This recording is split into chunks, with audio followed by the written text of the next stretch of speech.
दुल्हा देखा मार लोग बारात में कपड़ा सियावत की ई सियाला ई सियाला ई सियाला यहाँ दुल्हा कुछ सियोला ही ना।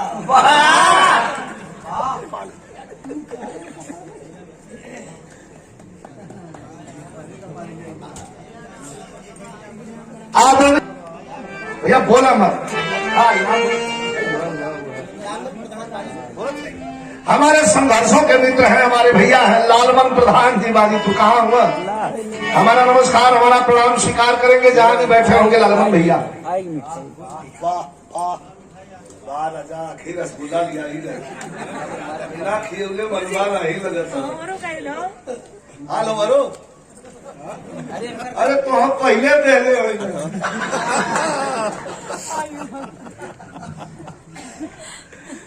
और ये बजरंग बहार sweet house, railway crossing Shivpur Varanasi, हमारे बाबूजी आदरणीय श्री पुनमासी यादव जी। वर्षों पुरानी दुकान, मिठाई का है मुंह में डाला पूछे कि न पड़ी गच दे चल जाएगी। मतलब शुद्ध रहे, शुद्ध खोवा, शुद्ध छेना। आजकल तो पाउडरों से बन जाता, लेकिन यहाँ शुद्धता की 100% गारंटी। तनी आनंद ले लाई जाता 10 मिनट। हमारे रमेश भैया के सजनी से ही पुरस्कार और सवेरे का नाश्ता भी,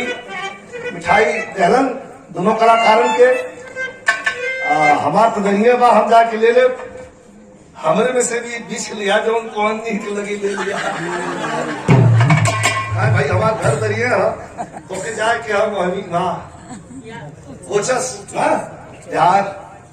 तो यहाँ से जात जात करने डब्बा बीच में आ जा, थोड़ा सा हमारे वाले में से छाट लिया जो तुम्हें पसंद हुई बोले। हाँ तरी आनंद ले आ जाए। सबसे हमें लगा था कि आप लोगों ने तमाम बिहार सुन ले और आमदनी भैया कहीं जलन तो वही के हम 10 मिनट में कोई दिक्कत ना है, वही के 10 मिनट में सुना दी। सवेरा आज सवेरा से माता बड़ी परेशान है। भगवान भोले शंकर छान भान का गोला मस्ती में हो के आंख मुल्ले हुआ। अब अगल बगल आवत जात है, तनी अखिया खोलता तो कुछ कही अतोले आंख धीरे से खोलना भोले ना। भैया भैया भैया बैठ जा। ए भैया के तुम नीचे नीचे बैठ जा। नहीं इनके भैया शुरू से अंत तक कहा एकदम कुल कहा घबरा। तब आप जब कुलम भोलेनाथ का तो माता पूछा थे कि तो हो चलबा ना। कहा कल हमारे बाबू की हिंसा न होती हो, कल न्योता यार है। जब हमारे बाबू के हिंसा होते तो हमें न्योता क्या बात है? भोलेनाथ कहना क्या बात है? वैसे रोज चलो जब करावत हो तो उनके निमंत्रण भेजे की चाहिए। नहीं भेजले वो तो हम न जा। कहा एक बात और पूछा था, एक बात जेबा के नहीं करना कहना, तब हम का कहत हुआ कहा तू जा सके जा। अकेले छोड़ के भोलेनाथ के माता सती चल दिली।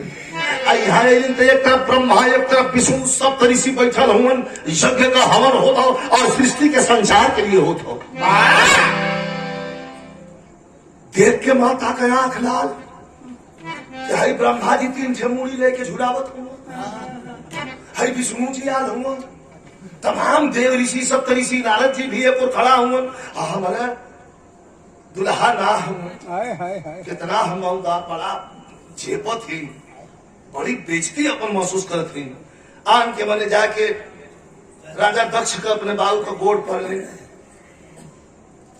मुड़ी ऊपर ठोनो। बाबू कहा का हो आ गई बिटिया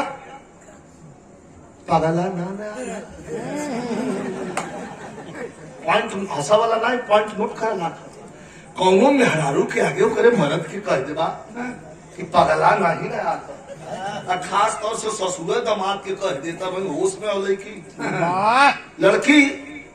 माता सती एकदम 2 पग पीछे हटली ना, जिसे खुखार बाढ़ी पीछे हटे। और बाबू को अपने पिताजी को तलक के तकलीन कलिन के दिमाग आपका साथ लगत हो कि हिल गल हो। काय आप कहत हो पता हो वो के हो आपके कलम कौनो हुई या कह दिली तोहर हाथ धरा दिली जा तू झेला हम ओके न झेलब चाटे भूत पर एक टाइम चुन लिया के जे छोड़ दे हमार जगिए नाश कर दे ज्यादा भले वाला जैसे तो हम काट में भेज दी अरे बाप रे बाप एकदम लाल होकर दौड़ के वही हवन कुंड में लहरात जो हो तुम जला था हवन कुंड और वही में जाके अपने आप कहीं तो हम जगिए करवा दी जाके में था जो कूद गए हा जरा गली यार कैलाश पर्वत और भगवान भोले शंकर की आंख खुल गई ये तो बड़ा बुरा है भद्रकाली और वीर भद्र के भेद के तहत रस का लौड़न गर्दन कटे लगल जहरत के भागल कहरे के भागल दक्ष राजा का गर्दन काट के और वीर भद्र और भद्रकाली वही हवन कुंड में मार के लाते से ठेल दिलन जब का होना जरूरी हो यज्ञा जो हम कह रहे धुरा रहल उ जगिया का भय जरूरी हो अगर जग न होई तो इस सृष्टि का संसार उठ जाई अब कैसे जग होई अब नहीं के हाथ से संकल्प उन्हीं के हाथ से हुई मुड़ी काट के ठेल गई भीतर धड़ सुतावल मिला चिरौरी के बाद आप लोग फोटो में देखल होगा बकरा के मुड़ी काट के लगावल गई पूरा देह आदमी कह लक्ष्मी इतना तुम बकरा खाना है स्वाहा करके बोला स्वाहा कैसो कैसो पूरा भाई अयर माता सती के वियोग में भगवान बोले शंकर वही कैलाश पर्वत पर बैठल कुछ होश हरास नहीं है हिमाचल प्रदेश में हिमाचल राजा के बखरी में जन्म ले लेलिन पार्वती के रूप में अलग अलग सवेरों बचपने से पूजा कर है जब सयान हो गई तो घर भर का तलाश करे लगना हिमाचल राजा नारद जी लिया के पहुंचना कहना आवा चला लड़का दिखवा दे हम लेकिन जब पहुंचना तो कहीं पैसा भरूच कहीं पैसा खाल ताकत फानत कहला रे मतवा बतावा ई चलही में नारा उखड़ जाला ई लड़का के घरे जाए के डहर ऐसे तो लड़का कैसन हुई अरे आवा लाखों में एक हो पहले देखा था जब लेके पहुंचना हिमाचल राजा के तो भोलेनाथ वही पर्वत पर बैठल हवन 100 बरस से पुराना पुरनिया के भेष हो उघारे निघार खाली घर वृक्षाला लपेटले हवन भगवान पोतले हवन बैठल जाके वही जे नारद जी खड़ा भइल हिमाचल राजा कहलन भैया ई कहां लेला ई लड़का का बाबू हो का तो नारद जी बड़ा हड़च के कहलन नहीं बुलावा ही गया अरे बाप रे जलाल की उछल के उड़ा चला दी कलम मारत तो दांत पेट में चल जाएगी चुटकी उपार ले पा ए नारद करे देखा इनके बतियावता आंख बंद है भोलेनाथ का सुनत हो कुल आंख बंद है भोलेनाथ का जाके कान में नारद जी पूछत हो प्रभु ते आंख बंद कैले भोलेनाथ पूछत हो कि नारद जी कहाँ भी हवा करबा कहाँ मर्दवा कहिए से होत है कला तो तिलकारू आ गल हुन पट दे तुरंत खड़ा भइलन 100 बरस वाला भेष चुटकी बदल खाना चुटकी बदल पानी चुटकी बदल मिठाई चुटकी बदल सारी व्यवस्था हिमाचल राजा पगला आए लगलो के रे मोरी माई लड़की के भैया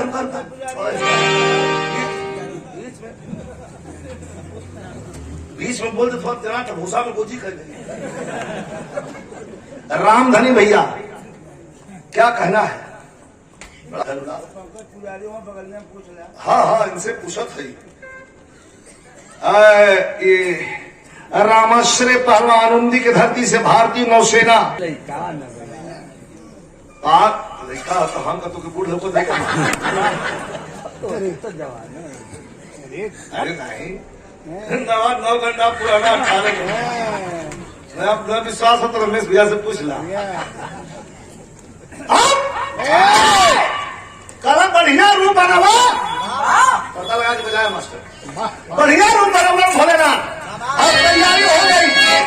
कल तुम जल्दी आया समय से अरे चलो तब क्या है को ना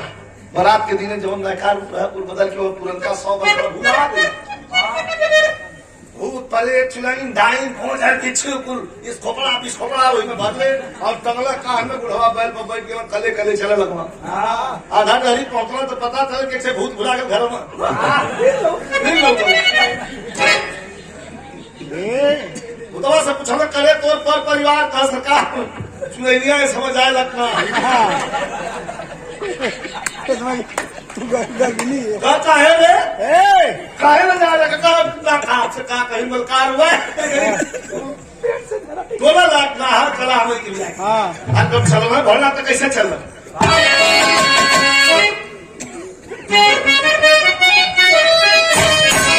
कैसे चलन की ससुरिया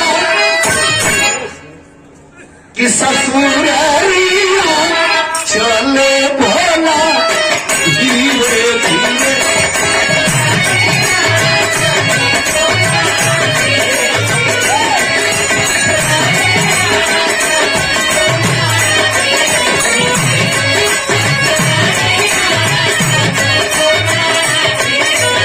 अरे ससुरिया अरे चले भोला धीरे धीरे बन के तूना अरे बन के तूना चले भोला धीरे धीरे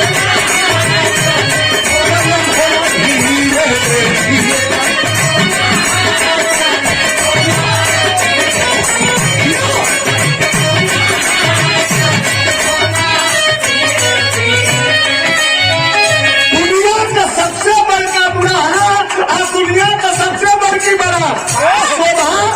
हम के घर से बरात डाल कर लड़का के संसार आजकल समेटो कर जाता संस्कार कर जाता लड़का को के लिपस्टिक लगा देती हैं लेकिन यार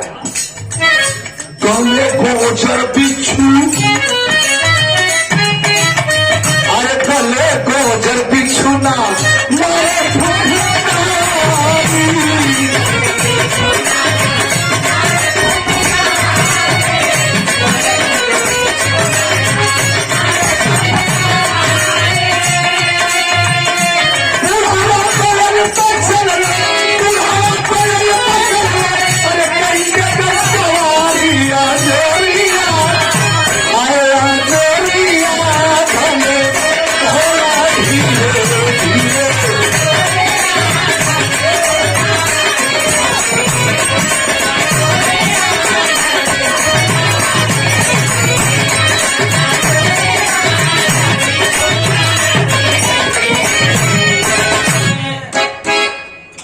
ये पुरस्कार प्रदान किया गया हमारे बड़े सुंदर कलाकार बड़े हमारे शिष्य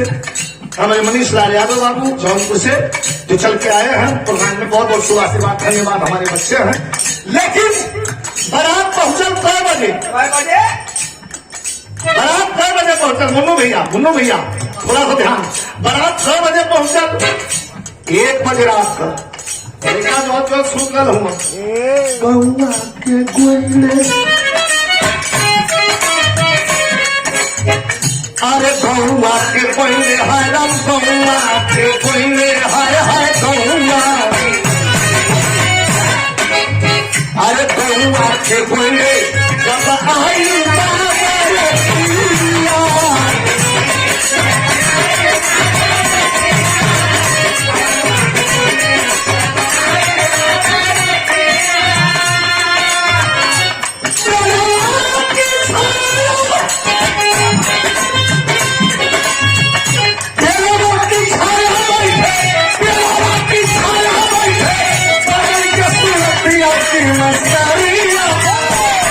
मस्करिया कहले भोला धीरे धीरे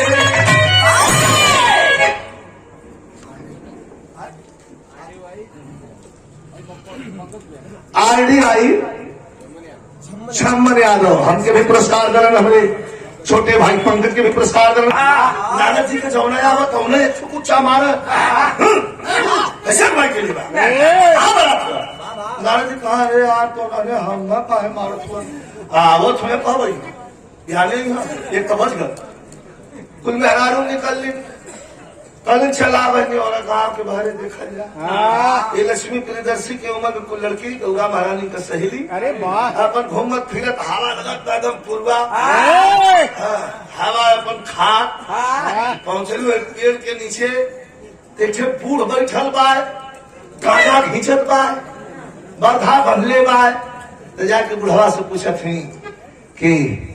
कौ बुढ़वी है को बना दिखला का। बुढ़ऊ अपन चीलन पर से मुंह ठोलन कहला करे गंगा में आदमी ना हो कार्य।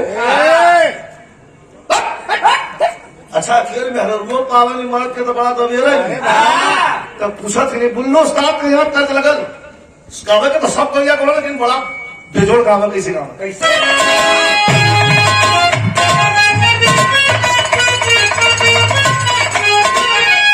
कि आशा भी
रामधन बिहार का बहुत थोड़ा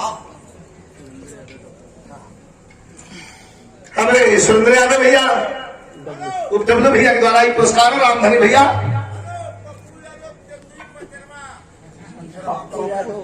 पप्पू यादव तेंदुई पचलवा ना। हाँ बहुत बहुत प्रणाम हो सब के प्रणाम हो। भगवान बोले शंकर से सखी से है पूछती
पुरस्कार देलन। अब तो हम गावत है फसल नहीं तो हमारे पास में नहीं होगा। हाँ चला दो चार बात बतिया लेते हैं। ये पुरस्कार प्रदान कैलन है हमारे कमर रमेश भैया का मम्मा है इधर से 200 रुपया पुरस्कार हमारे भैया दहलन ये तंदुई पचरवा से हमारे रामधनी भैया और तमाम पुरस्कार मिलल हो। कुछ पुरस्कार में भुला भी जाता हो हमारे प्रणाम स्वीकार करी है। कहाँ द्वार बना थो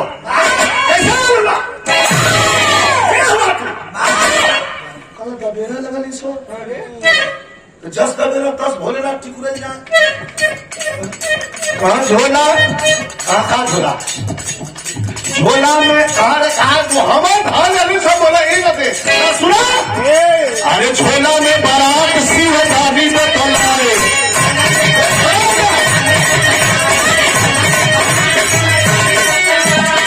पूरा बारात नहीं झोला में। हाँ क्या दिखावा तो पड़ी क्या दिखाई से खतरा हो गई मत दिखा लो जा क्या नहीं दिखावा कहना मन को कहना कहना कह करना चौले तारी तारा तारा तारी तारा तारी भैया से भूतवा उठाए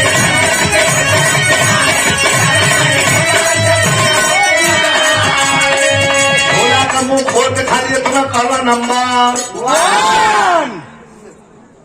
अतः धान देखे कूद गए इतना बुड़कर अरे वाह कूदल का लगल पड़ है अरे वाह वाह लगल फूल सब में पड़ होकर सारे के मुड़िए न बात वाह पेट कैसन होकर अरे पेट तो पूछा में खाली हिलावत हो या ये लोग का हालत का हो कि भागा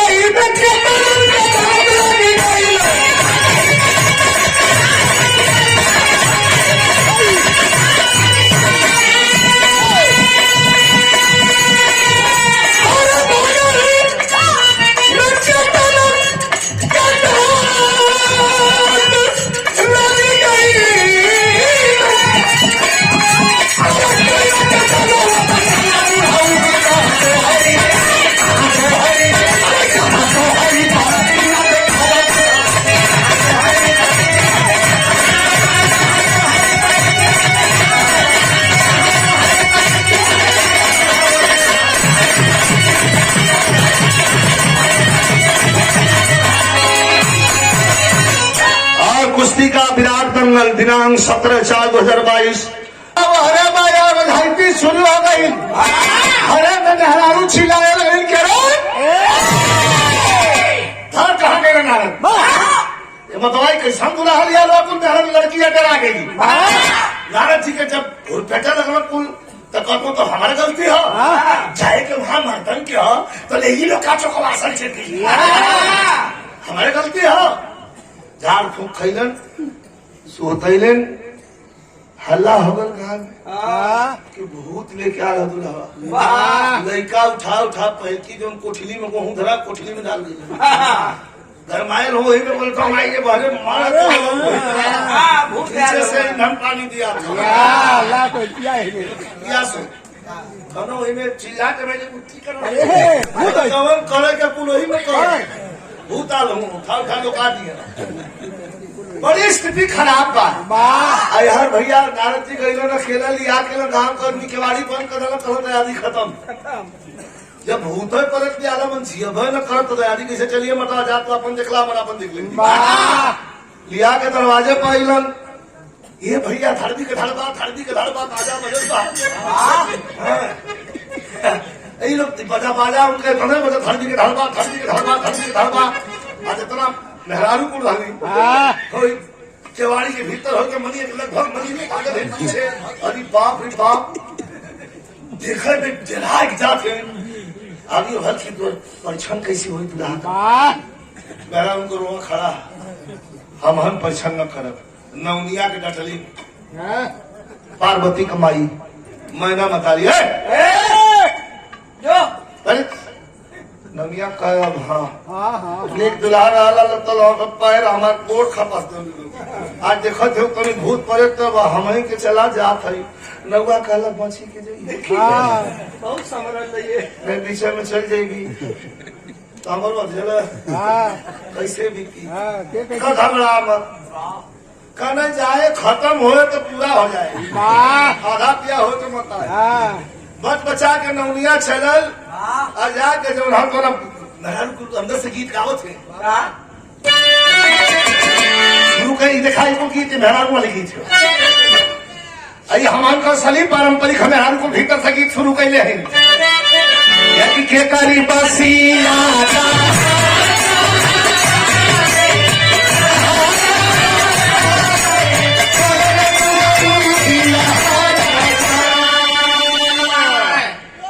आजकल कुल नाच आजकल कुल लेखी जो ऐसा की लेखिया है तो कुल गाँव से कहा जाना थोड़ा जरा ताकत दिखाओ मैं डाल देखूंगी जरा ताकत दिखाओ में और यार के बड़ा कैल एक लड़की रहल ओकर नकिया है से फाटल अब झगड़ा करके माक पढ़ल काऊ तो हमरा आई का देखिए तू कहीं तक कैसे खोल को नहीं ना होता हम आई चलो तुम क्या चलने का है माई को करे मुंह पर लगा दे इनको हम मजे भी थे तो वो गाते गंगा कान अपनी खाओ मैं खान देखो और क्या पूछा था तो भैया ये डाल देखा देखा ठीक है देखा तो हाथ डाला देखा तो हाथ लेकिन फटल का शक्ल बोलिया और लेकिन की क्या नहीं करी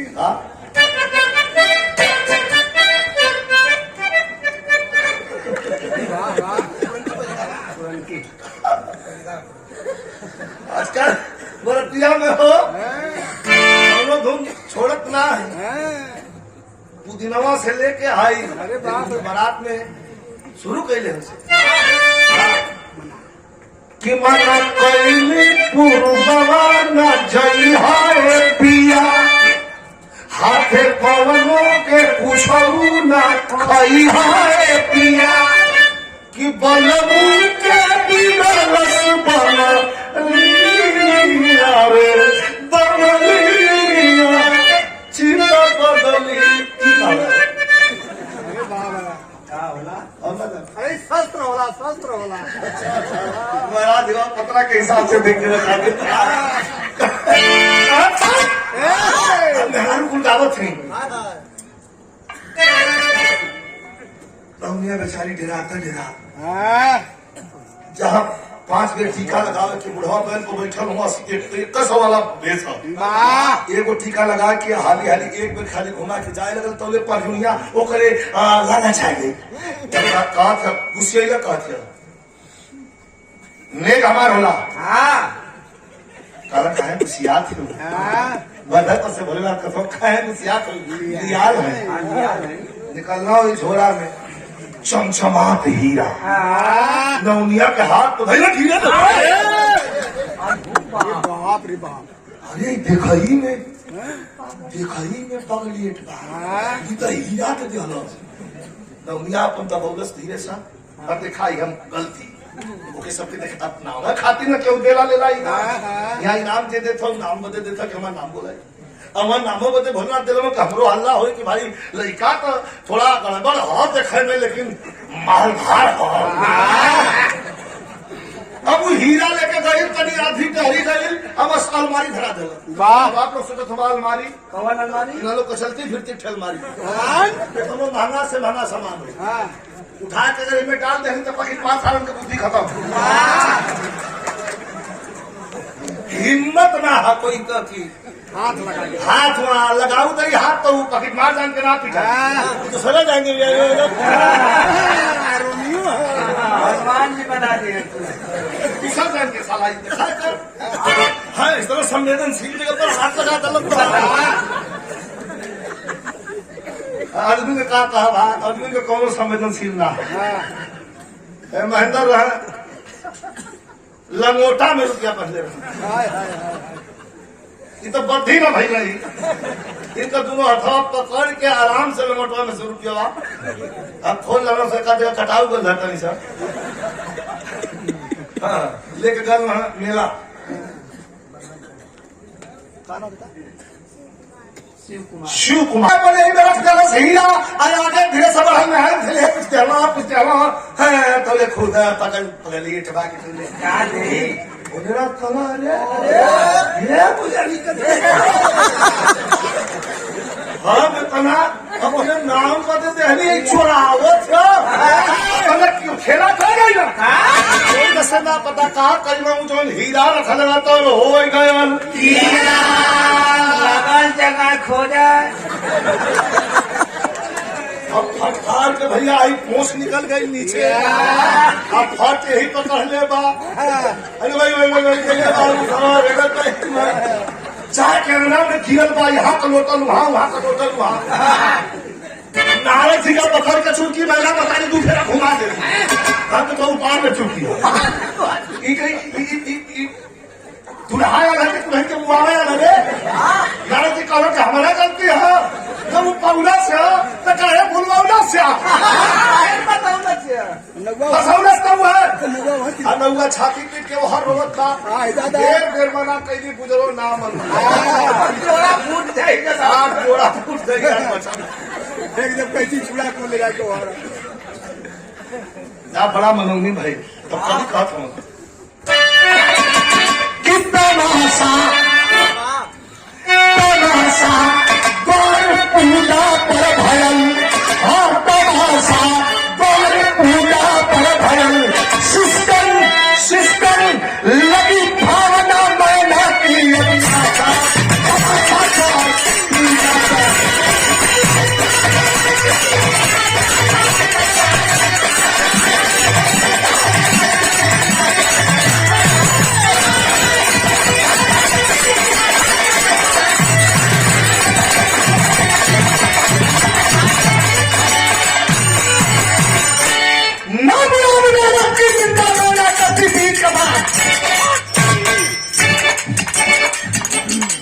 हमारे कवि जी प्रदान के लिए हमारे गुरु जी के द्वारा कवि जी के द्वारा की निंदा मैं ना करती थी कबार नहीं करूंगी शादी से भले उम्र 1000 कुमार ना तो मत करी कभी गायर की आई अब मैं भौवा बार बार अन्य भाग लायो जो हपन ये तू मेरे हदम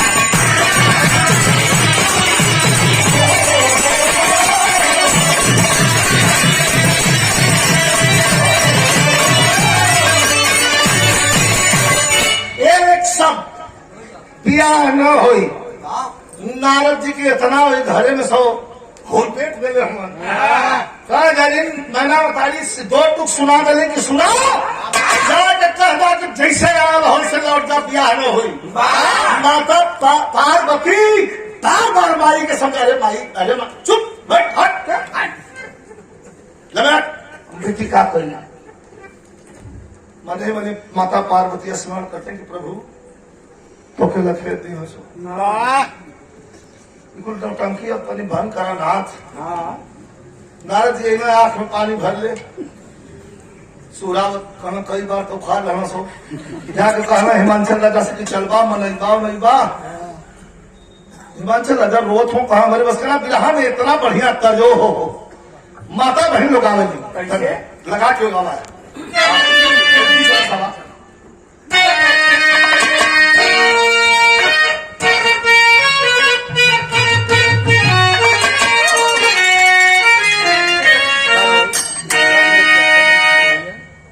हमारे दिलीप यादव बाबू अच्छा हमारे दिलीप यादव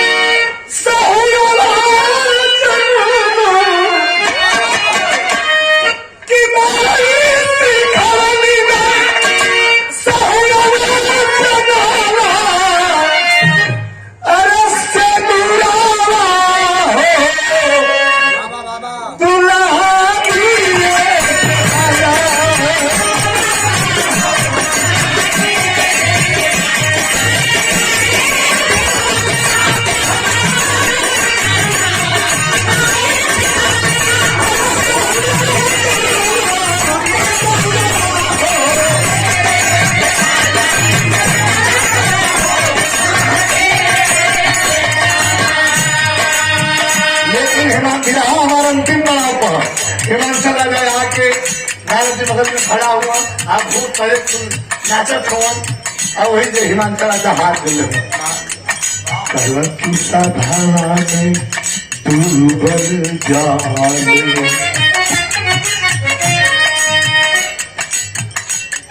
सभा में तू बल जाने आठ बन जाने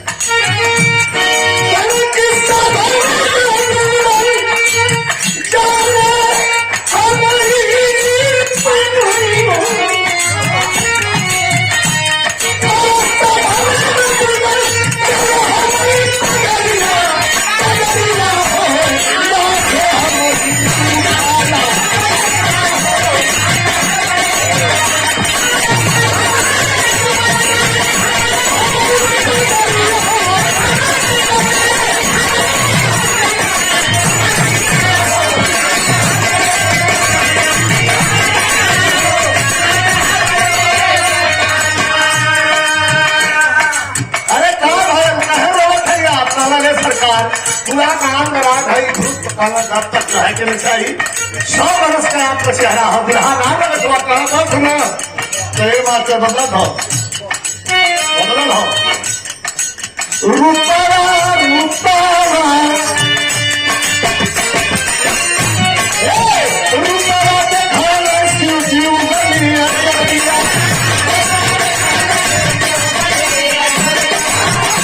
रूपारा देखा शिव जी आ तुमने भूत पर खाया आरे लगली बरत पिया देखे करके कतरिया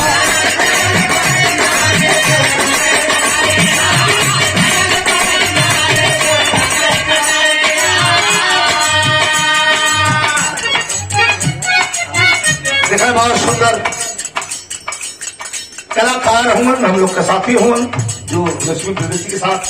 संगत करते हैं पुरुष पर धर्मराज बाबू शुभ आशीर्वाद धन्यवाद सब भैया के नमस्कार प्रणाम हो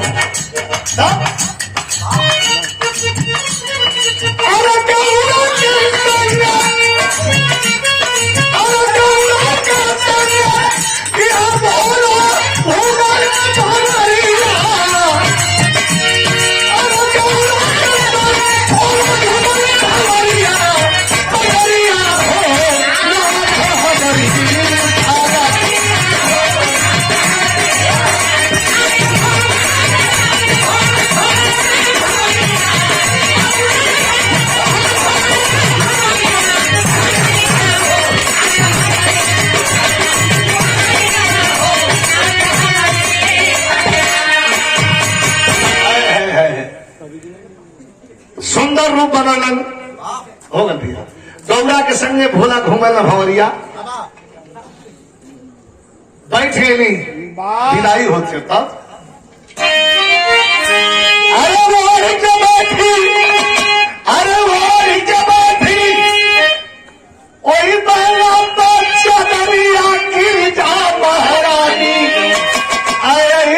अपने जीवन के पहरिया की जा महारानी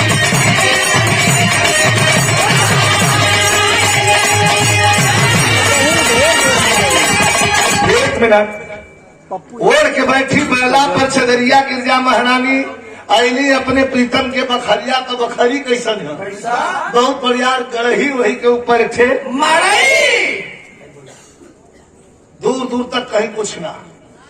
पहाड़ जंगल झाड़ी अलन तो शेषनाथ के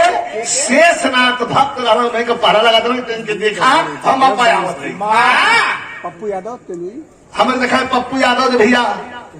जिन्होंने 85 पुरस्कार प्रदान किए हैं भैया के प्रणाम बाहर आता गई तो कितना दिन अदालत हुआ 3 महीना 17 दिन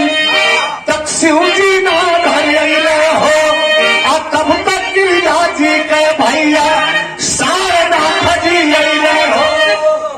गई तो 3 महीना 17 दिन लापता सारनाथ पहुंचलन रोए के जब छुपैलिन तब पूछल कारे बहनिया अरे वो कहा हुआ कह के कारे हुआ पागल नाम एगो गुटवे में से कहन कि पागल नाम तो लिया से लिया के हल हो तो से पागल नाम हो इतना भैया बैठल हुआ कौनो भी भाई या बाप को भड़क जाना स्वाभाविक हो लाल हो गई एकदम सारा कहा ये तो शादी ठगा गई चल चल चल चल चल चल चल तो भाई कहत बहन से कि चल तो बहन कैसे कही कि हम न जा कल चल चल चल लिया के लेके चल गए आधी डहरी पहुंचल हो तो छान भाग का गोला होके बस्ती में बम भोला डमरू बजावत पहुंचल शेषनाथ भक्त से पूछा तो का हो हाल चाल का बहुत खराब का कैसन कहा आपका साला आल बहुत गाड़ी धरना बना झट लिया के गई अरे एकदम भोलेनाथ वो तो कम कर मात हूँ राज भी जान गई पहाड़ अरे प्रभु ये सारे का ही हिम्मत ये तो हर घड़ी मजबा खराब कर जाये अमान कहीं न कहीं निकल ले जाये इतने घड़ी घड़ी यही चपले चाप दे रही है बड़ा सिखावत तो कुंजी महाराज पहाड़ विचार कम विचार मत करा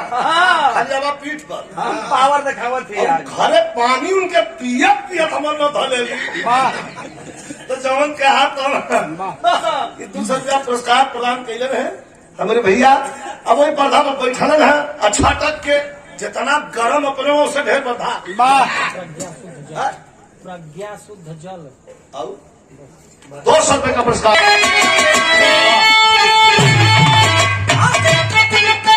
चार अंगोर के लिए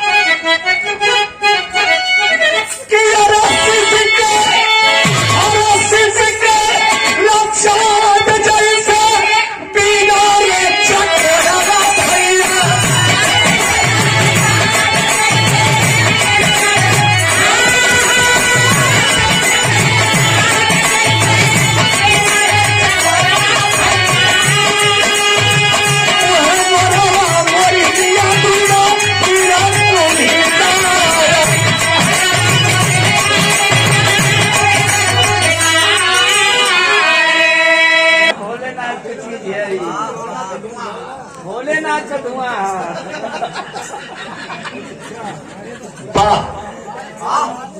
चीज के ना का अब वही शाम समझ ले कहे भोलेनाथ के ब्याह के इलावा भाई का मैदान सही है महादेव और रामधन भैया सिंधु बचरवा धरती से भैया के बहुत बहुत प्रणाम और सब भैया के प्रणाम बात अरे भाई सस्ती बचानी मारी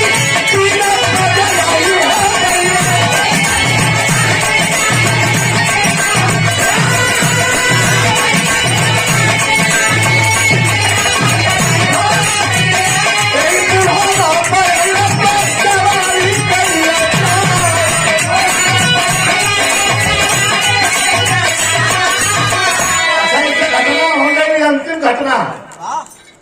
सूर्य के दौर के धरल जाई छटक के जब चढ़े लगना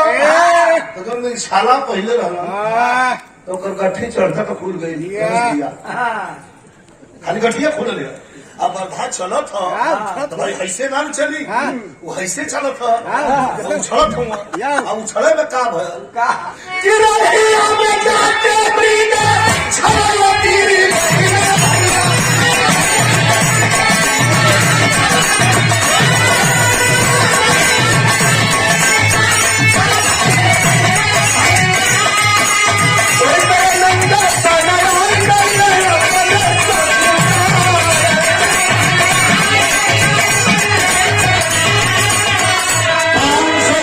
पुरस्कार हमारे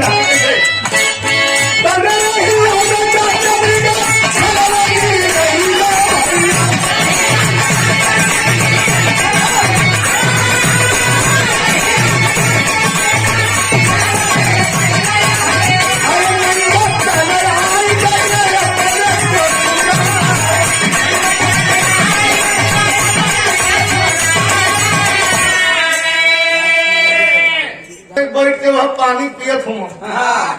यह 4 लाइन 2 लाइन विशेष सुने लाख हो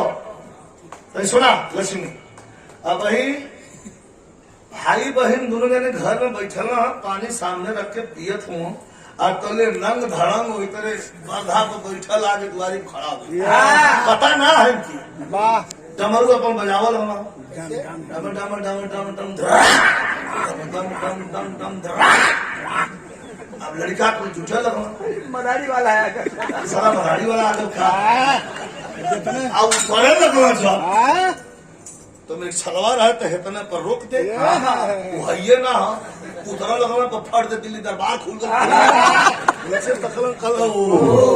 ई काम सही बात बहुत सही बात ई लिया किसी लिए ना कि गुजारा न हो गरीब ना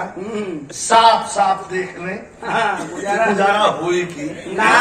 भीतर दिखाओ जरा द्वारी पर खड़ा हुआ आवाज वाला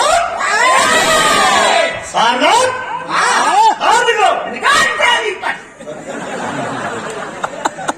सारा पानी पियत हो गौरा महारानी से कारण की बहनिया कोनो पागल चिल्ला था खाना वाना कुछ दे दे सीधा पानी अरे हम पानी पियते जीत भर गया गौरा महारानी अलिन खिड़की खोलत ही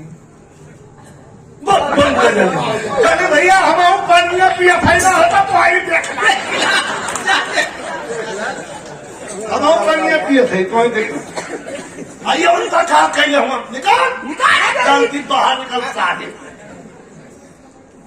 क्रोध में होकर सार बात निकल कमर इतना ललकारत हो कलाड़ी खोल के मुड़ी नीचे में कहीं धर धर धर धर चल जाता हुआ आधी डहरी पहुंच गए अगर मुड़ी ऊपर कहीं पोजीशन देखलन जो तो धीरे धीरे पीछे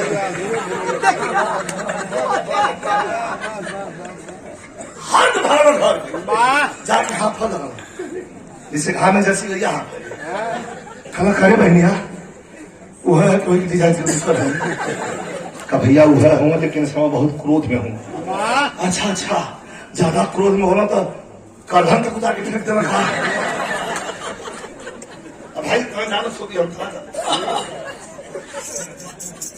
यार भले का सदा रहा कि जटाया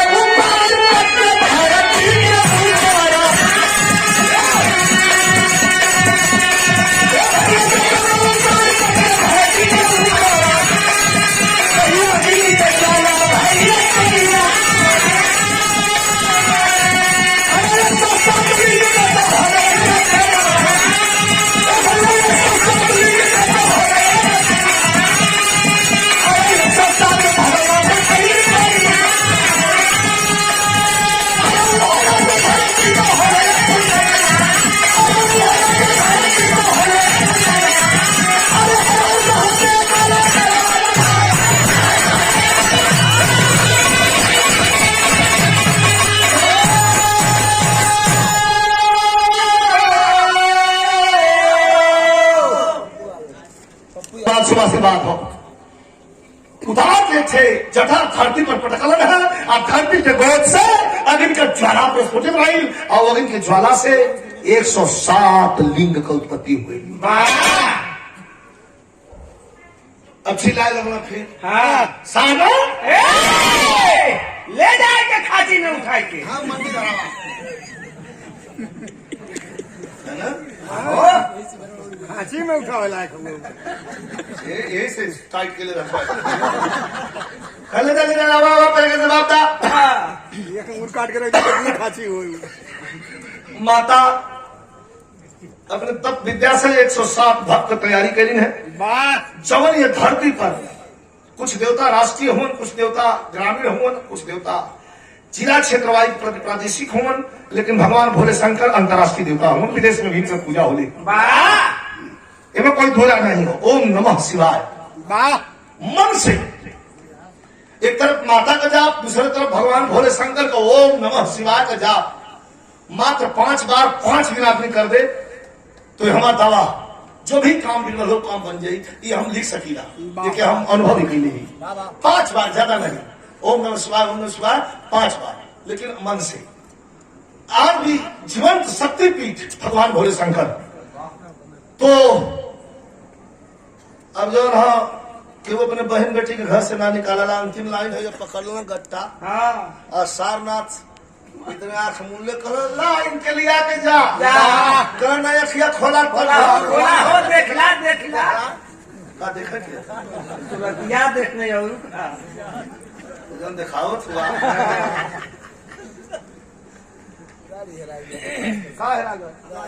कौन गाड़ी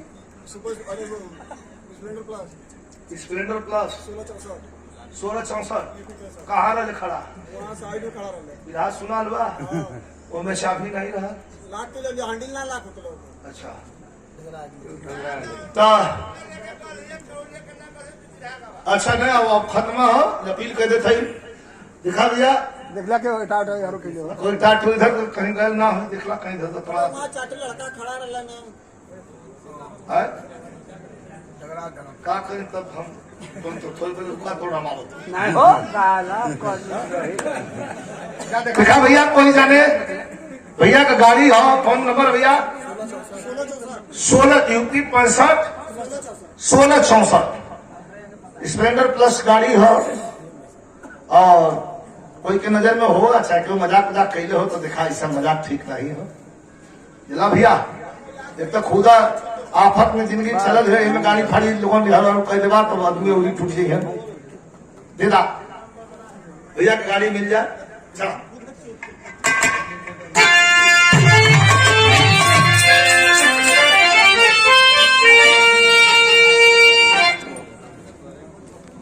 और ये 500 रुपए का पुरस्कार